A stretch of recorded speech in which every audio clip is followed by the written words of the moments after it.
Hello, everyone. Thank you for making yourselves available this afternoon. I appreciate this is quite a busy day for you guys and also after lunch. So thank you for coming and thank you for being here. My name is Sebastien. I'm working as the consulting director of Server & Co agency in Paris. So we're quite a global design agency. We've been working over the past 18 years. So I'm only 32, so I've not been here for 18 years, but still, it's like a little brother to me. So basically, we're in Paris, in the Marais, just for a good creative field of inspiration. The way that we're working for the cosmetics industry over the past 18 years has been on a quite global approach. So our clients are either based in the US or in Asia or in Europe, so that gives us the flexibility and the knowledge of the different markets. Sorry, it's quite slow. Here. So basically, we have a quite global approach of the design, even though our focus today will be mainly about the packaging. But we are basically working for both established brands and also much more smaller brands. So that makes us our DNA, because we truly believe that as cosmetics lover, we really want to sustain the smaller actors, and I'm sure that you guys know what kind of actors I'm talking about. But enough of this. Let's go into the subject. So basically, how storytelling drives packaging innovation. We were interested with the subject because, as you can imagine, we have, as designers, we get, let's say, around 20 briefs every month. And for all these briefs, whenever this is for established brands or much smaller brands, there are some words that are coming out of this all the time. And there's, let's say, two keywords that pop up are really the innovation piece, because everyone wants to be different, so they think that innovation is really a good driver of the difference feature. And on the other side, it's the stories. So the stories, everyone is craving to tell beautiful stories because basically we think that it's a very strong differentiating factor and that really make you stand out as a brand. There's another one that is coming out more and more, which is about the millennials. Everyone wants to basically target millennials. I decided to just keep it here and not talk about millennials anymore, because first of all, millennials, we have to admit that this is a generation that is basically 25% of the world population. So given that fact, I don't want to spend too much time on millennials, because to me it's not a target, it's a generation. So I don't want to be that case study here. And the second part is that basically I want to focus also on smaller brands, on niche brands, and I'm not sure that 25% of the world population is relevant to our case. But the truth is that brands are craving for stories, whether they're small or big, depending on the way that we want to interact with our consumers. We're talking about, new product launches, superstar collections, limited editions for seasonal purposes. There's so many possibilities to build stories that the brand has really the opportunity to sublimate its territory and really make its universe impactful. Sometimes we're losing that because there's so much mechanics that are becoming more and more mechanical in our world, that is getting more and more complicated to activate your brand and really stay true to your universe. But all of this, why do we want to say stories? Because basically we want to generate emotion and desirability. That's really something that we want to nail to our consumers. The way that we want to talk to our consumers will make it generate some kind of curiosity and desirability to our brands. And also, provided that it will be Instagrammable, because this is also probably the fourth word that is coming more and more in the creative brief of every design agencies in the world, is our packaging, our products have to be beautiful, obviously, do need to generate an interactive story, but also need to be desirable enough so that we can Instagram it and be proud of purchasing it. So how do we create relevant stories? How do we create relevant stories while our consumers are overwhelmed with them already? Because basically, if we look at the way that all the brands are trying to tell the stories, are there really stories, or are there really families of stories?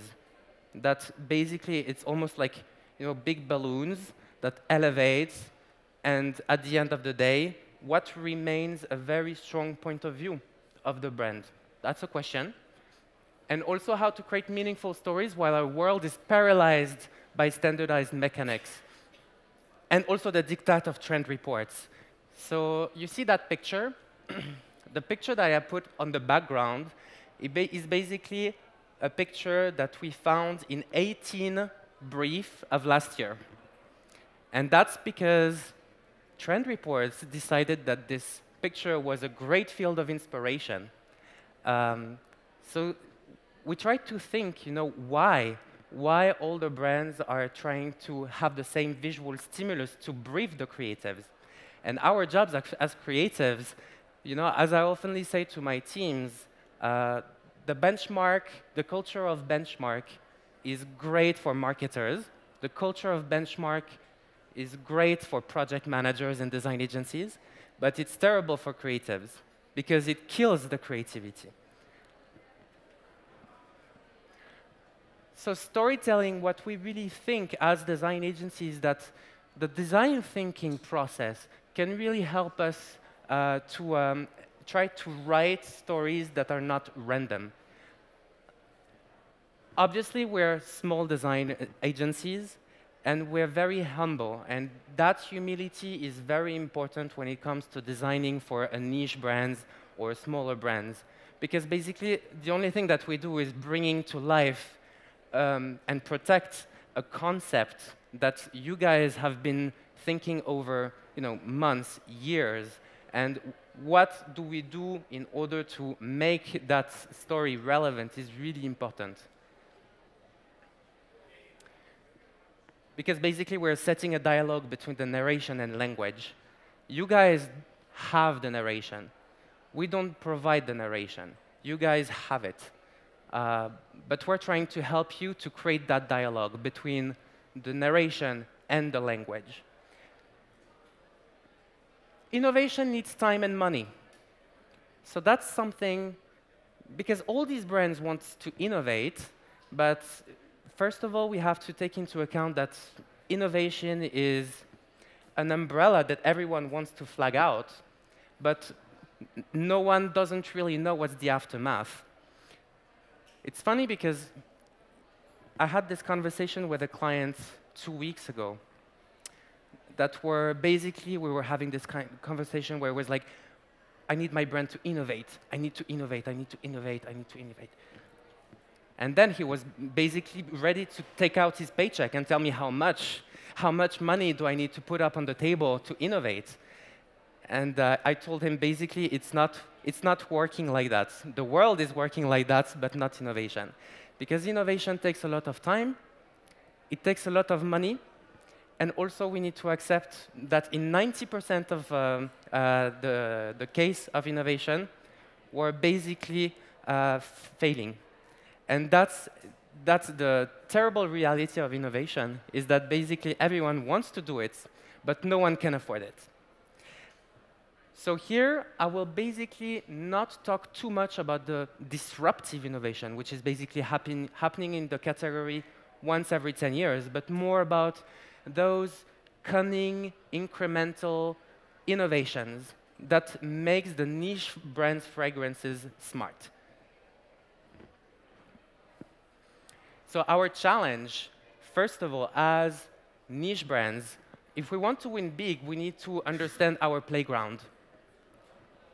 Because we're not these leading brands who respond to consumer insights that are basically following some trends of these trend labs, again, of these consumer expectations, that basically navigate towards different trends, from seduction, and then we need to be provocative with the Black Opium, and then we need to be self-confident with the C by Armani, then we need to be rebellious with Kenzo.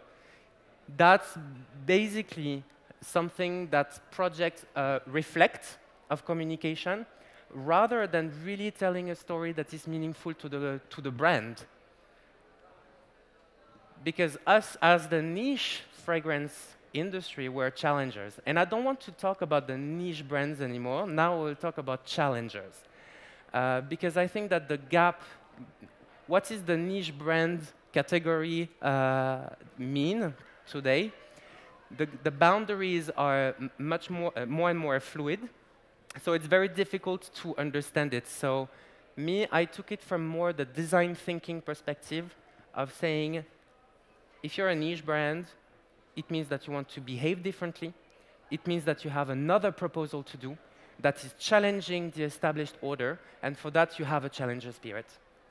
And that's very important because a challenger spirit means that you want to make a point and really deliver a very specific point of view over a category. And that's what the guys just out of this wall have been doing over many, many years, and is really great to protect. And our job as design agencies is also to help our clients to protect this legacy of what means a niche brand today. And also, we need to accept that we're not talking to everyone. Basically, the niche brands exist because we are a discerning choice that are made by people who want to create disruption. That's very important because the key challenge is how to create our very own way of standing out in a way dominated by leading brands. Very complicated, especially because we don't have the budget of Lancôme. We don't have the same advertising budget. We don't have the same the same agreements with Sephora. We don't have the same, and that's the niche brands changing also. We don't own 300 points of sales where we basically manage our staff and where we have a full control over the brand experience, because basically what's happening in your door is basically what you get full management of it. Here, the niche brands do not have all of this. And all the more when it comes to the productions, we're not producing millions of units where we can manage margins. So when it comes to the packaging, that's a very complicated choice to make. So in this context, packaging is a superstar medium. Because basically, what the leading brands have, we don't. We are working in a very constrained environment. And at the end of the day, we need to work for your money. And that means that the design agency, we have the responsibility of not selling you everything to say, let's look at a beautiful pop-up store. Let's look at a beautiful podium, which will be, in fact, implemented in maybe 0.5% of your retail channel. So the packaging is really, for niche brands, challenger brands, the best link to the consumers. Because from brand content to shelves, and eventually leading in a bathroom, it's the essential medium that is memorized. It's not like you're walking into a Sephora and then you're just looking at the different shelves and then you have some memories of an advertising print or a TV ad that gives you some additional stimulus of making a choice. Here, as a niche brand, you're unknown. So you need to make a point and need to deliver all of your guts at a speed of light and make sure that at the end of the day, you will be the choice. But that's a good reality because packaging has so much flexibility in its usage and the way that the experience can be managed throughout all the life cycle of the product. First of all, on shelves, it catches curiosity. Second of all, in terms of the gifting, because obviously we know that the gifting is so important in the category. Develop an experience around it is very important to generate and stimulate a purchasing impulse. At home, you need to deliver first emotion. It's very important when you opening the ritual of opening the product is very important when it comes to a niche brand. When you're opening a Byredo box that is super beautifully done and well displayed, that's a discovery. It's not the same as the standard box of Calvin Klein.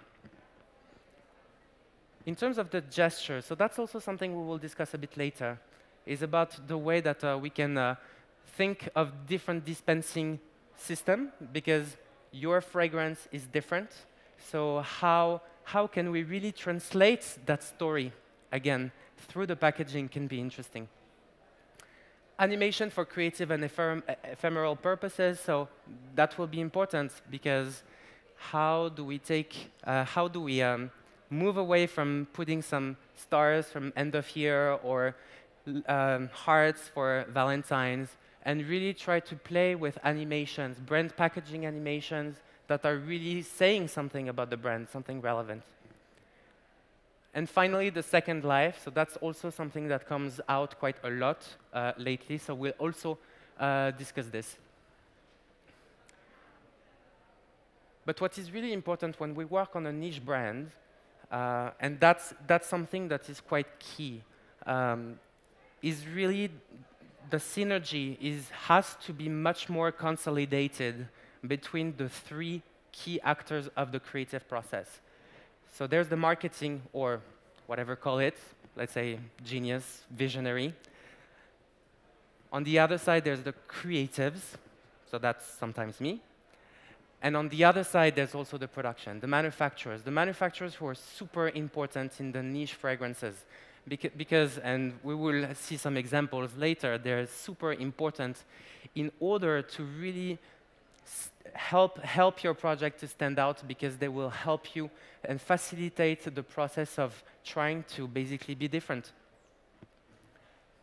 So the challenger spirit playground, we need to acknowledge, let's say, three key insights. We need to manipulate the trends rather than following them. We need to translate our brand concept at its best, and also accept not to appeal to everyone, because that's not our focus. Our focus is to be not loud, is to be very shy about what we do. But the more shy we are, the more responsive the little portion of consumers we want to relate to will do.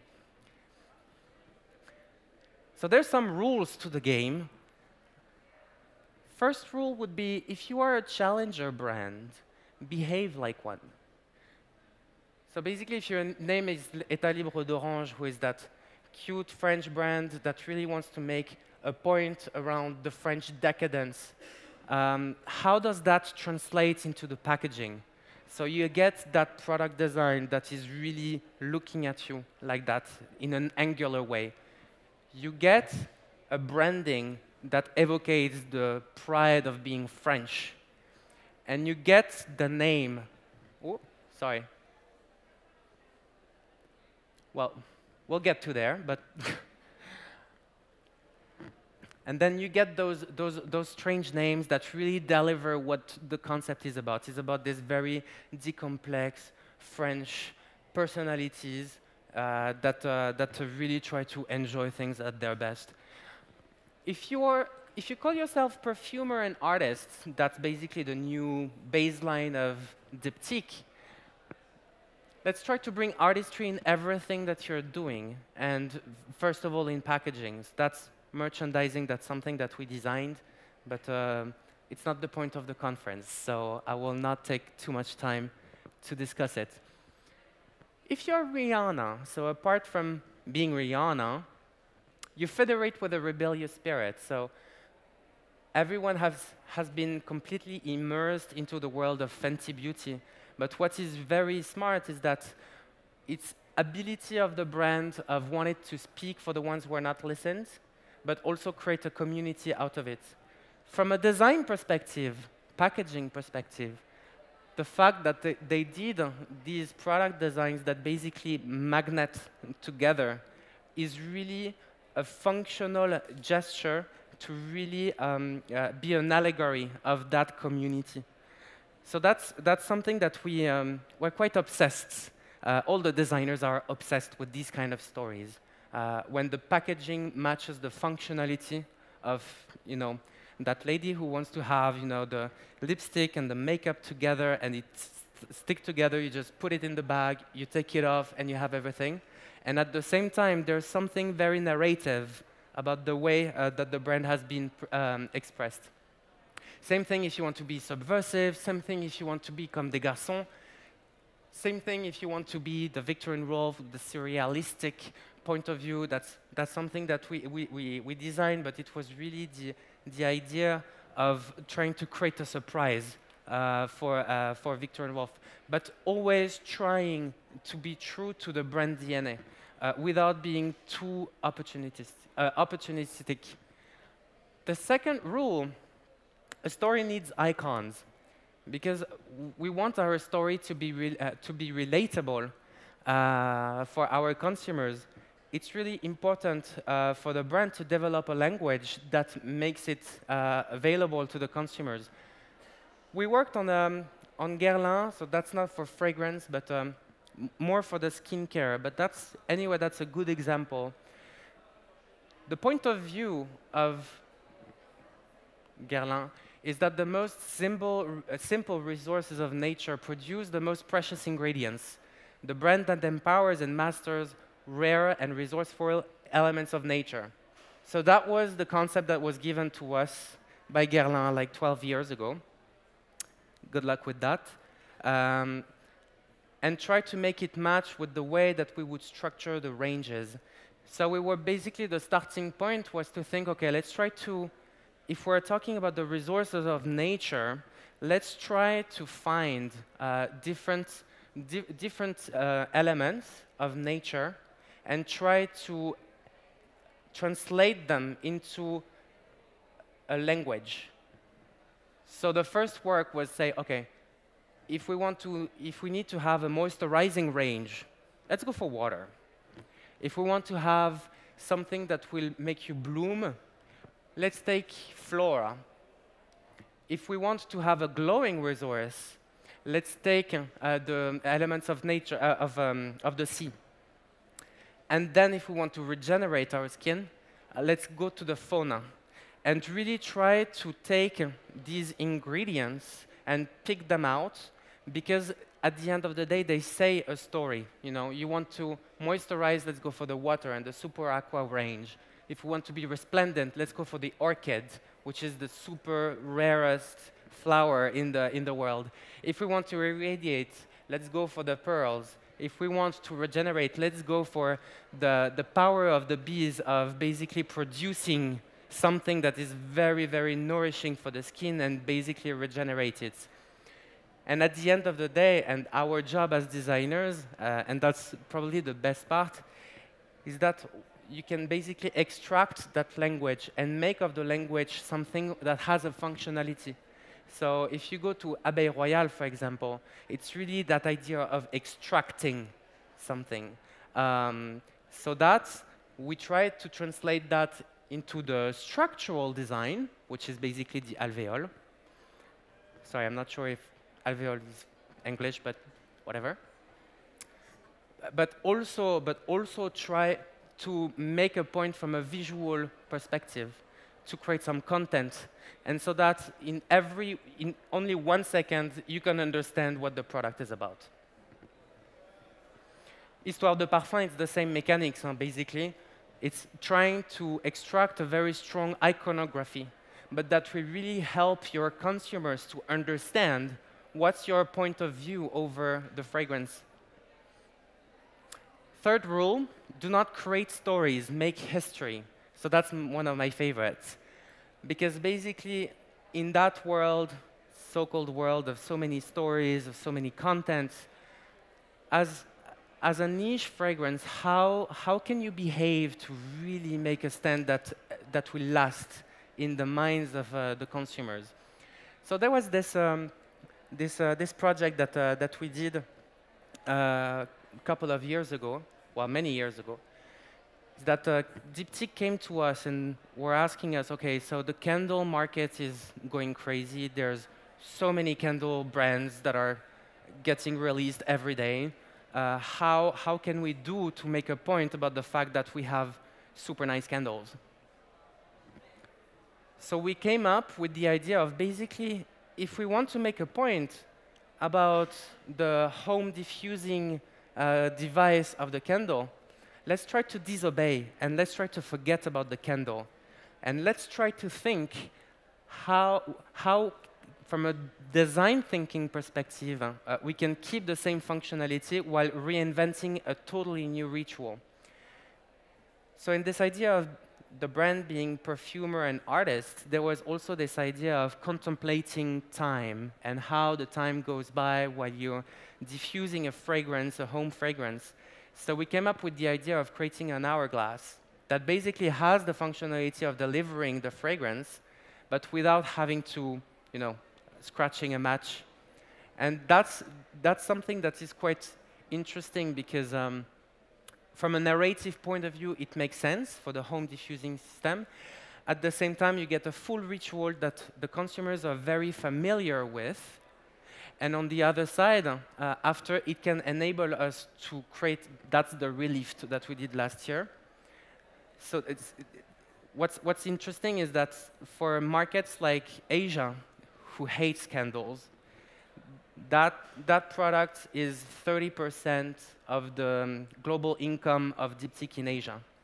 So that also enables you to enter a market that is very cold to a category.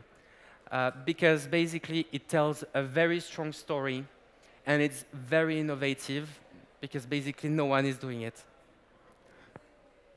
A fourth rule, because that's disruptive innovation. That's 5 years of work.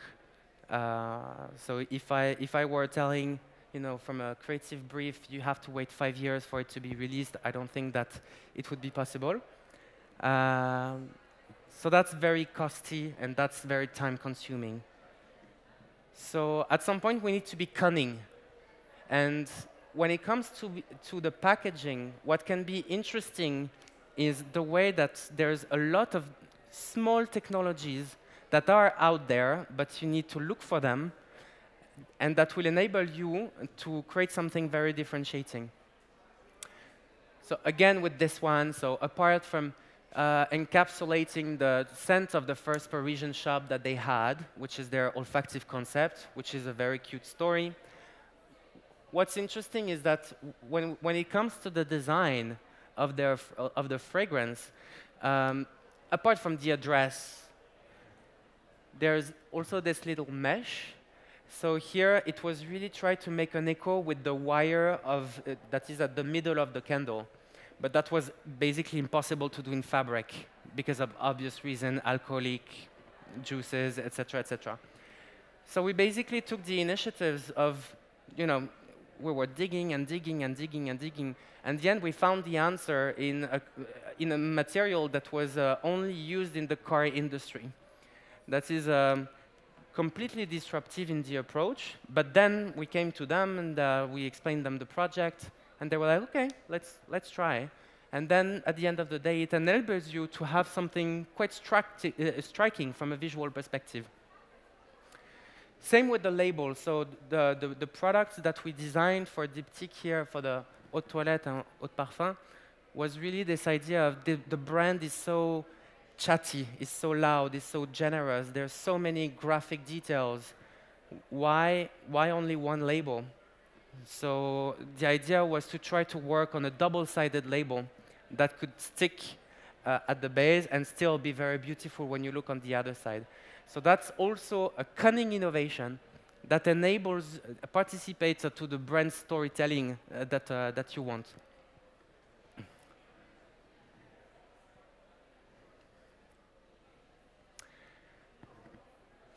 Fifth rule is about heritage is for leading brands what experimentation is to challenger brands.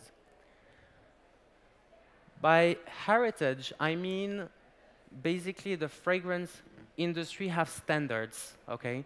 And it's well acknowledged that the spray is, and I agree, is the most efficient, most functional, easiest, economical, best solution for spraying the fragrance. When it comes to a niche brands, what can be interesting is that at the point where your story is so important and so precious that it can translate into a new gesture in terms of dispensing your fragrance. So here, we worked with Aptar, so it's a quite a famous supplier that is doing a lot of efforts in trying to innovate in the fragrance industry. And they really wanted, their point of view was, we need to investigate some other technologies of the sprays so that the niche brands that want to innovate in the gestures can basically afford a project like that. So we worked with them on the touche de parfum, the note, that is basically reinventing the way that you're fragrancing yourself. And here is the standard collection that is available to them. So it's quite a strong design language, but still, it was to make the exercise of saying, okay, if you want to have something specific, the reality is that the supplier has the technology, and on the other side, the design can be available to you. Well, too bad it's Dior who take the exclusivity over 1 year on this. But that's just an example to show that the new gestures are super important because it can really translate in a story, in a very specific story. Like for Byredo, for example, and their brushes, like this new brand that just launched the ink, the fragranced ink, which is a shame because I've been working on that over the past 6 months for Diptyque, and now that it's out, it's cancelled. But or even the solid perfumes. But all this to say that for the purposes of the big brands, established brands, and there's been so many briefs about, from Coty to L'Oreal, briefing us on saying, okay, let's try to find new ways of dispensing the products apart from the spray. Every time it's been replaced by a spray at the finalization stage.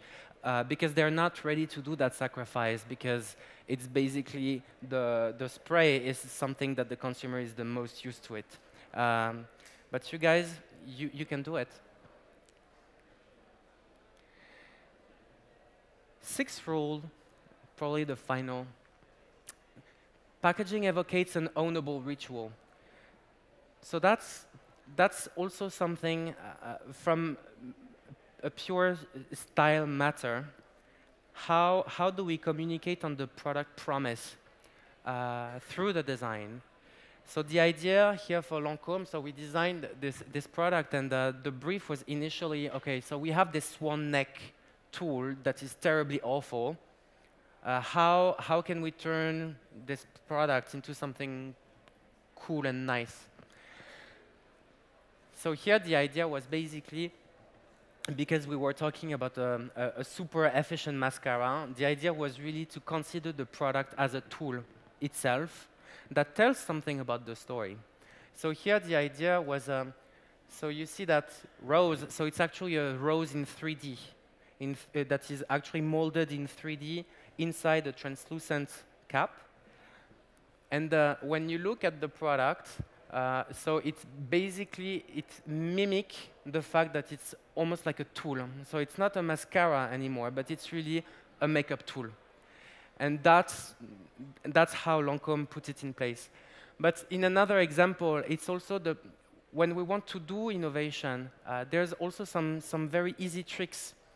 Guerlain briefed us on a project with the B-phase lotions. So the B-phase lotions, everyone is doing it. But the trick was, okay, how do we indicate to consumers that the product is mixed enough? So here we come up with the idea of having a very light ball inside that basically gives, let's say, show that the two liquids are not melt. And then if you mix them, the ball goes down. So that's very simple, but that's a trick that makes the whole difference for the consumer experience of the product. And final one, elevate packaging as a familiar object. So apart from all the packaging conception, there's also customization. Everyone is talking about customization. Everyone wants to provide some products that people can really relate to. So the idea of having something more bespoke is quite important in the way that we can behave, because it creates an immediate proximity with our consumers by giving him the choice of not thinking only of a fragrance, but really as an accessory also. And same thing for all the refilling stations that we designed for Louis Vuitton, because apart from being a consumable fragrance, we want the fragrance to be an object. So how about we ramp up that in the consumer experience and make it available? It's quite complicated from a technical perspective, but still it exists. Wear your fragrance, not a fragrance.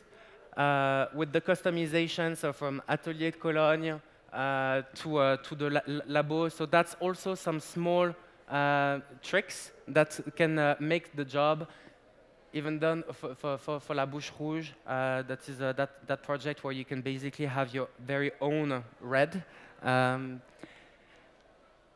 innovative labels, so basically the labels themselves can be quite interesting to investigate some material. So this is something we worked on Freddy Goni, because basically they have worked on technologies of labels that are very stickable, and that can also have many different types of materials and finishes.